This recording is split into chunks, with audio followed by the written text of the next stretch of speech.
Estamos en Alar del Rey, en la provincia de Palencia, desde donde vamos a comenzar nuestro recorrido. Trazar la ruta del canal es sumergirse en las aguas de la historia que nos lleva. Y si ciertamente el canal no llega hasta el mar, también es cierto que una Castilla sin mar un día fue dueña de los océanos. En su espléndido libro, Castilla en Canal, el escritor Raúl Guerra Garrido dice una frase que no deja de darme vueltas. Dice, Castilla quiere decir tierra de castillos. Y su canal fue su castillo más insólito, majestuoso e intencionado. Un castillo que movilizara sus someras y escasas aguas para hacerlas navegables y alcanzar así, ya embarcados, la mar de sus ancestros. Bueno, Raúl, hola, ¿qué tal? Muchísimas gracias. Muy bien. Por acudir a nuestra llamada. Bueno, faltaría más. Es que tu libro, una vez leído, te arrastra, no puedes por menos decir, esto yo tengo que recorrerlo también un día. ¿A ti qué te impulsó? Bueno, pues la verdad que la misma sensación, pero antes de escribirlo. Claro. Yo creo que era como un desafío, ¿no? Cuando cruzas por carretera el canal, solo ves un letrero que pone obra de ingeniería hidráulica del siglo XVIII. Bueno, pero hay mucho más, ¿no? Verdaderamente es una obra de ingeniería hidráulica, pero para mí es después de descubrirlo andando, es la gran epopeya civil, o sea, de obra cívica, por lo tanto civilizadora, del siglo XVIII, de la Ilustración. La idea de los ilustrados era poner en pie Castilla, volver a que fuese el granero de España y sacarlo al mar, ¿no? Y entonces el canal es una vía de navegación para salir al mar. Pues yo creo que lo verdaderamente que puede cuajar es su naturaleza de senda. No se tiene muchas veces la oportunidad de volver a un siglo pasado, ¿no? Es la máquina del tiempo y hacer el canal es pasearse por el siglo XVIII y por las luces, concretamente, ¿no?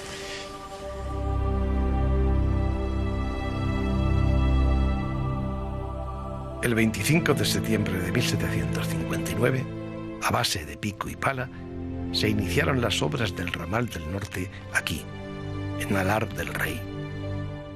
Fundada en 1657, debe su existencia a la construcción del canal. Alar, por tanto, nació y creció con él y hoy es la única villa de repoblación que sobrevive. Algunas fuentes dicen que el epíteto del rey se debe al rey Carlos IV, quien ordenó poblar el curso del canal y dar a Alar el título de villazgo. Su iglesia parroquial de Nuestra Señora del Carmen, de estilo neorrománico, en el centro de la ciudad, fue construida en el siglo XIX debido al gran aumento de población que se dio una vez que comenzó la navegación por el Canal de Castilla. La torre del campanario se debe al arquitecto palentino Jerónimo Arroyo y fue construida con posterioridad. Descansa sobre 3 arcos con capiteles que dan acceso a la puerta principal.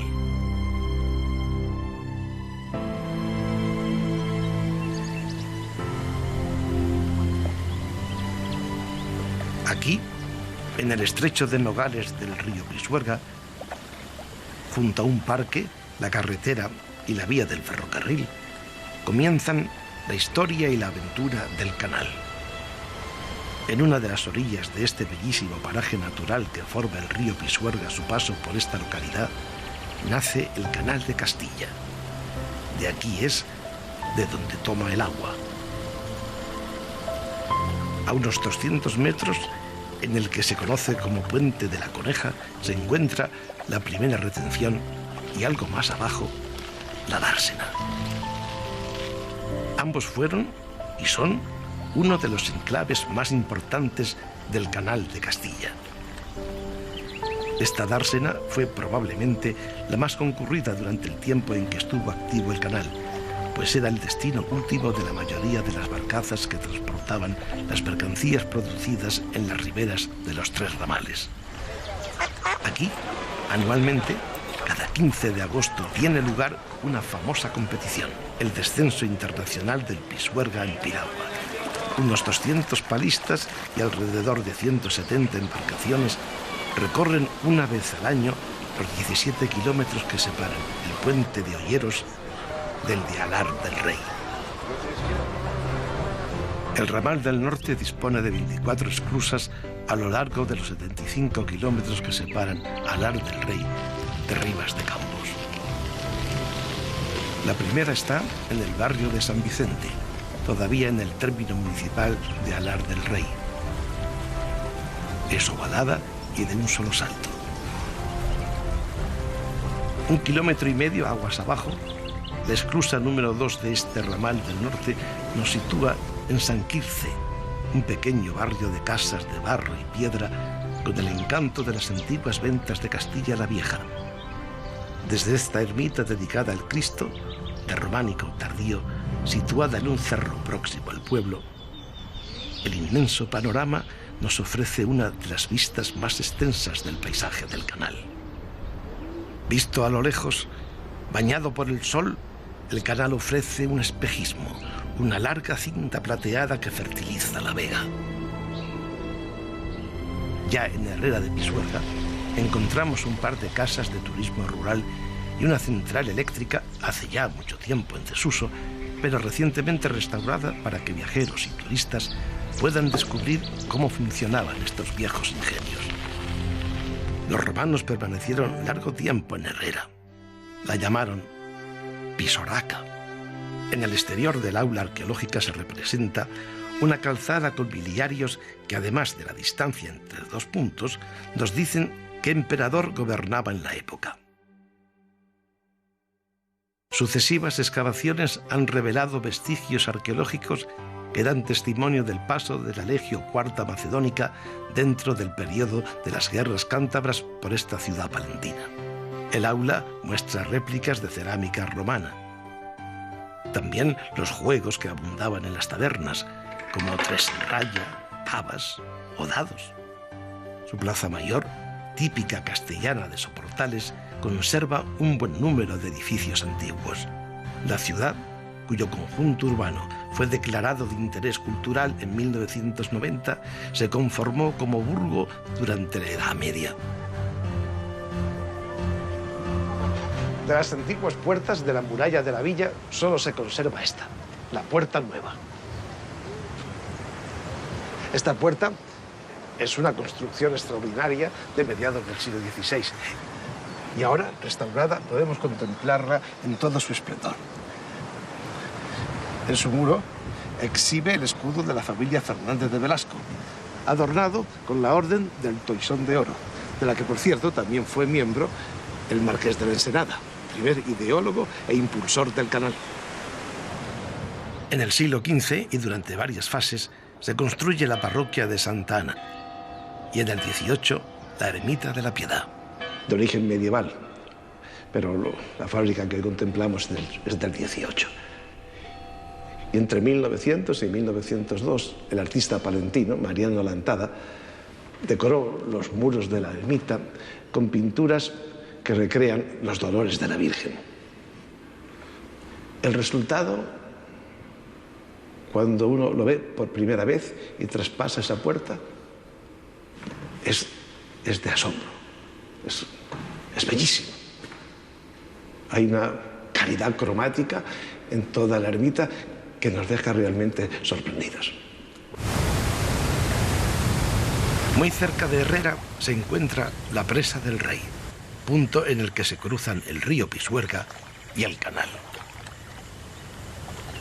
Podríamos decir que son las presas las que amansan al río y permiten el fluir tranquilo de las aguas que surcamos. La Presa del Rey hizo necesaria, para impedir la inundación del canal por las aguas del Pisuerga, la construcción de la segunda retención, conocida como la de San Andrés. Este complejo hidráulico tiene más de 200 años. Todavía sigue cumpliendo su función dentro de la historia y la vida del canal. Sus dos casetas rectangulares y un puente de 3 arcadas para facilitar la comunicación de los dos márgenes se puede ver desde la carretera. Aquí existe un área de descanso un centro de interpretación en lo que fue la Casa del Barquero, donde uno puede enterarse de la historia del Canal de Castilla desde el siglo XVIII, y un embarcadero donde embarcarnos en el Marqués de la Ensenada y darnos un paseo disfrutando del paisaje y de las especies protegidas que lo pueblan. Es un espacio ideal para disfrutar del Canal de Castilla. Aquí existen centros deportivos y de ocio que ofrecen opciones para disfrutar de la naturaleza.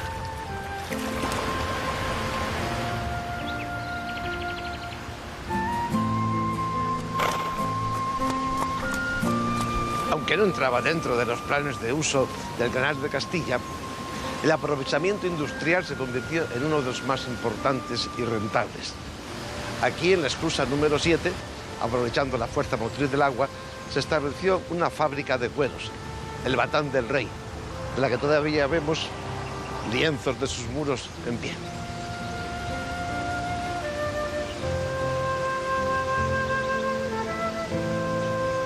Este batán comenzó a funcionar en 1793 y aquí se formó otro de los pequeños pueblos que nacieron al amparo del canal y en el que llegaron a vivir más de 15 familias. Desde el camino de Sirga, completamente llano, podemos ver los pequeños pueblos que quedan a un lado de la carretera que conduce a Valencia. Encontramos la esclusa número 8 sin pretil a ambos lados del puente.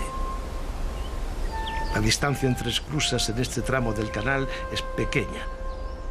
El canal entra muy brevemente en la provincia de Burgos, pero lo abandona enseguida para entrar de nuevo en Palencia. En el término municipal de Naveros de Pisuerga, además de su molino, hoy en estado de ruina, acequias, páramos y choperas nos dan la bienvenida. En esta localidad, muy cerca ya de Melgar de Fernamental, se levanta una iglesia románica y gótica en honor de San Martín de Tours.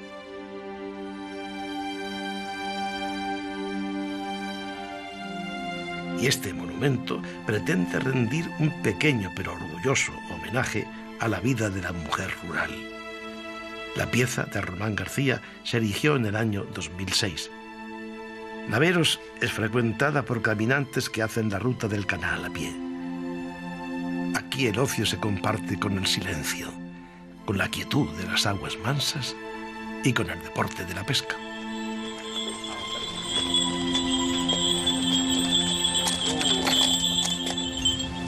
Por si fueran pocos los encantos que vamos a encontrar en el viaje por el Canal de Castilla, en Melgar de Fernamental encontramos además una espléndida casa rural donde Inmaculada nos obsequiará con un delicioso bizcocho y Tomás Sánchez nos dará un paseíto en este carro tirado por este hermoso ejemplar de yegua hispano-bretona que responde al nombre de Percha.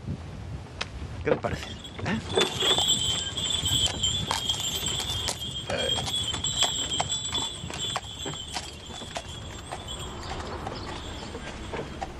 Melgar de Fernamental conserva un valiosísimo patrimonio histórico-artístico encabezado por este majestuoso edificio renacentista que hoy alberga al ayuntamiento y la monumental iglesia de la Asunción, construida entre los siglos XV y XVI según el modelo gótico tardío. La primera documentación escrita pertenece a la repoblación de la villa bajo el dominio de Fernán de Armentález, allá por el año 950. La industrialización llega a la villa en el siglo XVIII. En 1768, el prior del Consulado del Mar y regidor de Burgos, Antonio Tomé, establece aquí la Real Fábrica de Curtidos a la Inglesa, que pronto alcanzará una importante y merecida fama en toda España, gracias, entre otras cosas, a las posibilidades comerciales que ofrecería algún tiempo después el Canal de Castilla. Semejante a una catedral, la iglesia de la Asunción cambió el modelo de planta de cruz latina por el de planta de salón, dando como resultado este grandioso edificio que con su altura, longitud y anchura domina todo el centro de la ciudad. La portada sur, flanqueada por pináculos góticos flamígeros y con arquivoltas repletas de estatuas de ángeles, es obra del siglo XVI de estructura gótica muy tardía. En su interior, piezas muy interesantes. El retablo barroco, con la imagen de Santa María la Menor, gótica, y el tabernáculo de finales del siglo XIV. Ambos bellísimos, piezas de un valor incalculable, bellísimas. El coro, también del siglo XVIII, pero con la peculiaridad de que está hecho en madera de nogal labrada. Ya no era propio de esa época hacer trabajos así. Tiene 21 sitiales. Y el espectacular órgano representativo de la escuela castellana y que, puesto en funcionamiento, nos transporta a los cielos. Una obra asombrosa, preciosa. Y en una de sus capillas, el grupo de la Adoración de los Reyes, de autor anónimo del siglo, finales del siglo XV, principios del XVI. Es un grupo magnífico, en madera policromada, y ha participado en varias exposiciones de las edades del hombre. Y también ha sido exhibido fuera de España. Al igual que en Herrera de Pisuerga, en Melgar de Fernamental tenemos la posibilidad de hacer otro viajecito en barco. Y por supuesto, no la hemos desperdiciado. Así que aquí nos tienen a bordo del San Carlos de Abánaves, metidos en el canal de Castilla, intentando dar rienda suelta a nuestra imaginación, atravesando lo que nuestra fantasía nos quiera proponer. El Carlos de Abánaves navega también por el acueducto sobre el río Valdavia, una de las obras que merece la pena que nos acerquemos hasta su pie para contemplar in situ la espléndida estructura de esta notable muestra de talento y pericia tan característica del canal. Estos acueductos se construyeron para que el cauce del canal pudiera sortear ríos o barrancos. Este se alza a unos 3,5 metros sobre el río Valdavia. Los ingenieros Carlos Lemor y Antonio de Ulloa, una vez salvadas sus diferencias de criterio, iniciaron la construcción de este acueducto. Las obras tardaron 5 años, pero el resultado ha merecido la pena. Y por encima, ahora, el barquito que nos lleva en un paseo delicioso por las aguas del canal. Osorno la Mayor se encuentra en un cruce de caminos entre los campos mesetarios y los valles que descienden desde las montañas de la cordillera Cantábrica. Entre los monumentos que cabe visitar en Osorno encontramos la iglesia parroquial de estilo gótico, levantada en el siglo XV. Las tropas napoleónicas incendiaron parte de ella y del archivo parroquial. En Osorno se siente gran devoción por la Virgen del Ronte, cuya imagen del siglo XIII se conserva aquí. Cuenta con una extraordinaria pila bautismal románica situada a los pies de la nave de la epístola. Su altar mayor contiene buenas tallas del siglo XVI de Felipe Bigarni.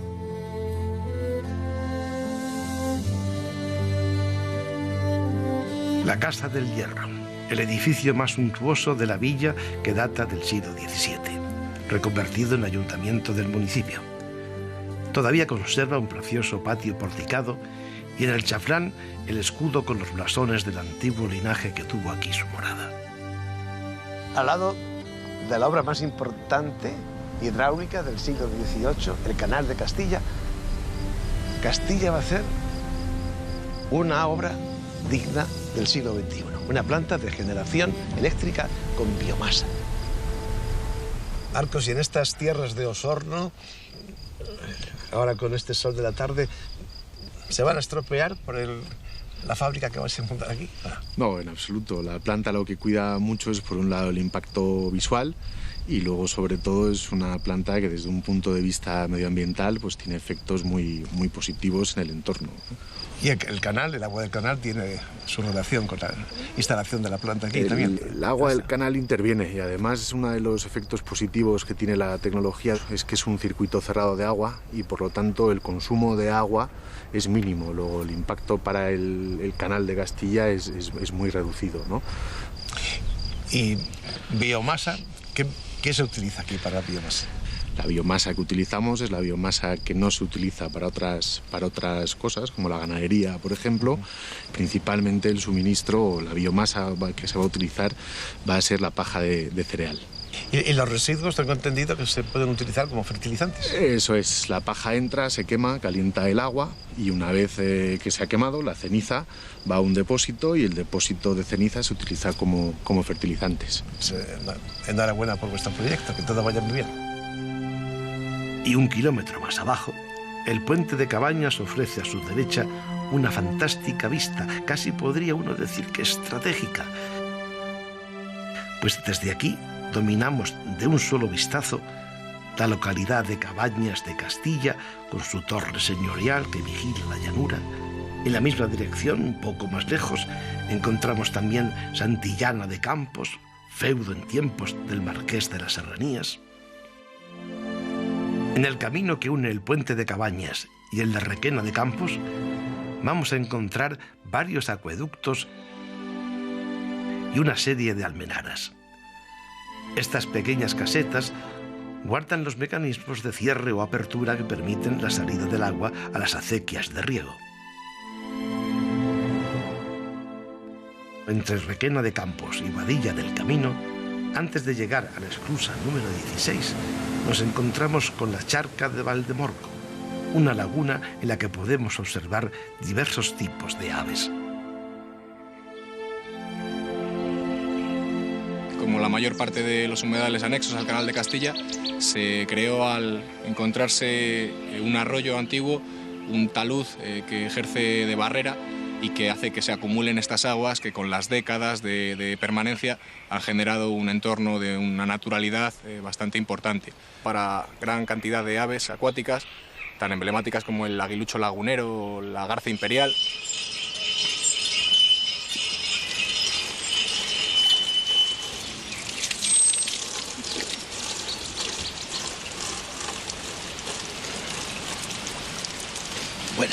Es buena el agua. Este es un sitio mágico. El brazo lo tengo un poquito lesionado y sin embargo he podido mover la rueda y el brazo como si estuviera bueno.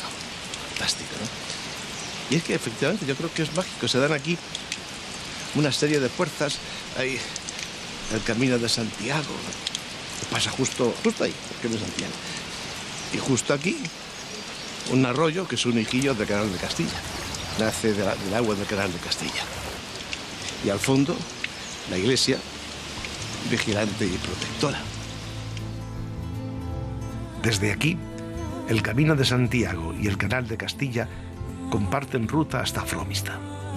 En la plaza, entre el albergue y la iglesia, se puede ver el pináculo del rollo en el que me encuentro.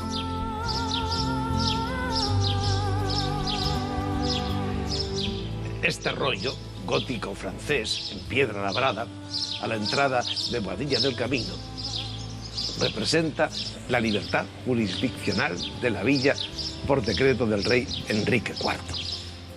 Fechado entre los siglos XV y XVI, se asienta sobre un basamento circular de 5 escalones y se remata con un pináculo apiramidado.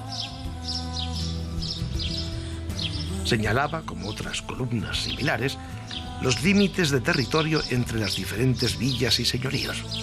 Pero también tenía otros menesteres. Aquí se ataban con cadenas a los reos para ser expuestos a la vergüenza pública antes de ser ajusticiados. De aquí viene el nombre de poner en la picota a alguien. Además del oscuro y postrero pedestal de tantas almas que acabamos de ver, Boadilla nos sorprende con esta iglesia de Nuestra Señora de la Asunción, declarada Monumento Histórico Artístico en 1981. La iglesia fue construida entre los siglos XV y XVI sobre una iglesia anterior, románica o protogótica, de la que todavía quedan algunos restos en la base de la torre actual. En la nave dedicada al Evangelio encontramos este retablo del siglo XV que contiene, entre otras tallas, este Ecce-Homo, Cristo atado a la columna, de Manuel Álvarez. La pila bautismal, de estilo románico ojival, es del siglo XIII y presenta una serie de runas célticas, esvásticas, rosetas y símbolos solares propios de los canteros constructores de las iglesias medievales y que al parecer fueron el origen de la Orden de los Caballeros Templarios. Las 12 columnas que rodean la pila implican simbólicamente a los 12 apóstoles, que son, a su vez, soporte de la iglesia. Fromista es una de las paradas más importantes del recorrido. Durante el dominio visigodo, la villa fue arrasada por los musulmanes. Resurgiendo durante el siglo XI gracias al camino francés hacia Compostela, cuya ruta fija aquí el final de su sexta etapa.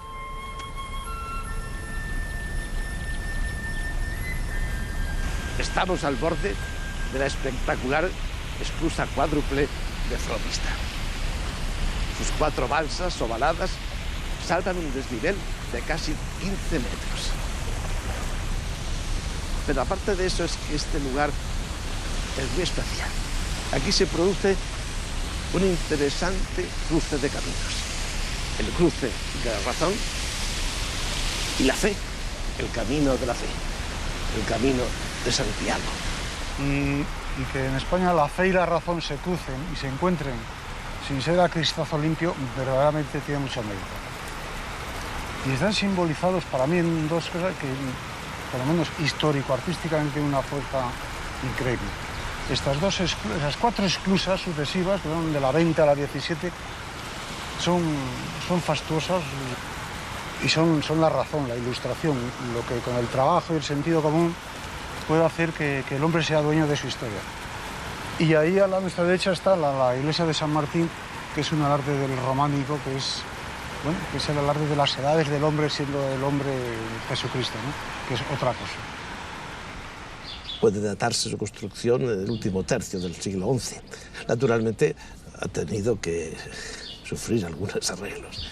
A lo largo de los siglos, entre incendios, guerras, algunas de las cosas se deshicieron.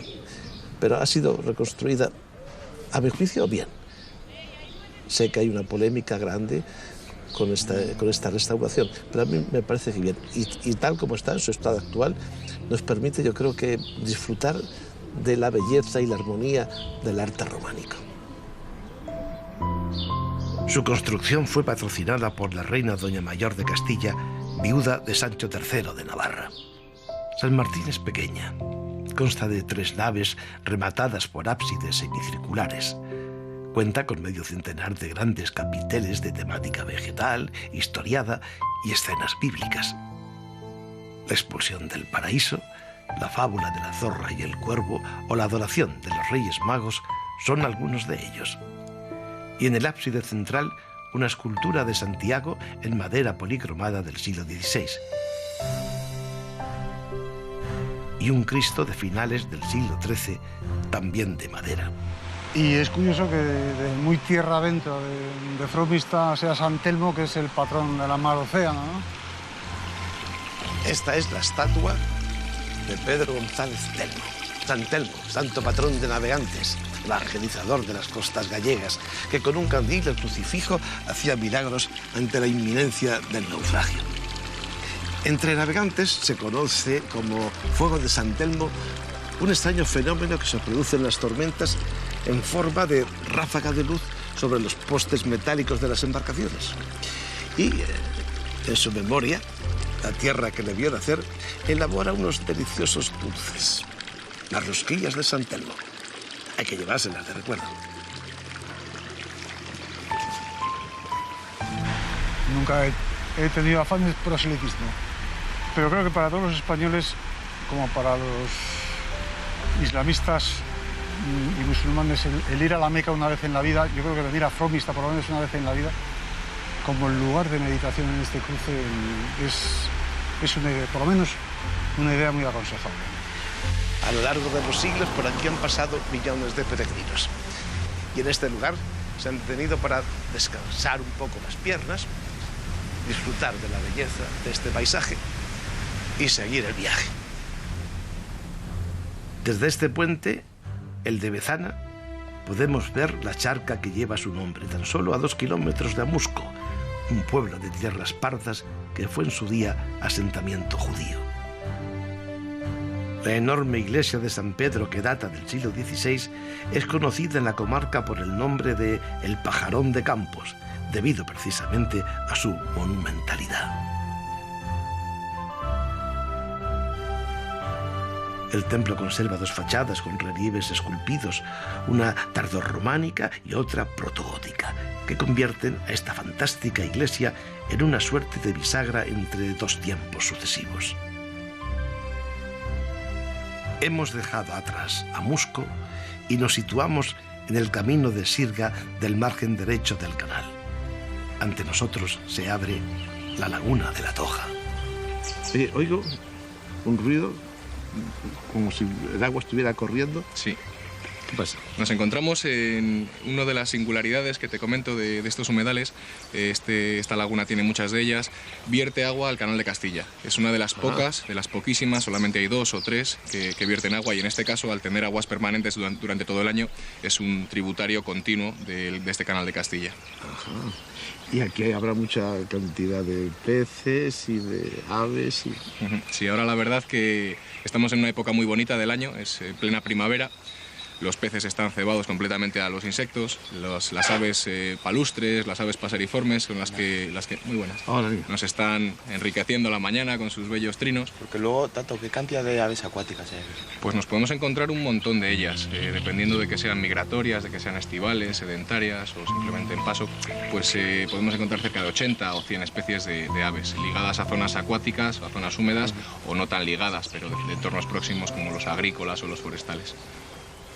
Siguiendo la ruta por el camino de Sirga, llegamos a Calahorra de Ribas.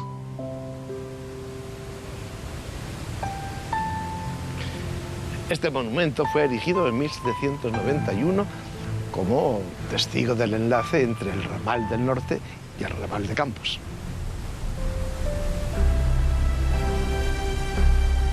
Calahorra es uno de los lugares más bellos y emblemáticos del Canal de Castilla. Su triple esclusa, para salvar este enorme desnivel, tiene restauradas las compuertas que la habilitan para la navegación. Aquí termina, pues, nuestro viaje por la ruta del ramal del norte del Canal de Castilla.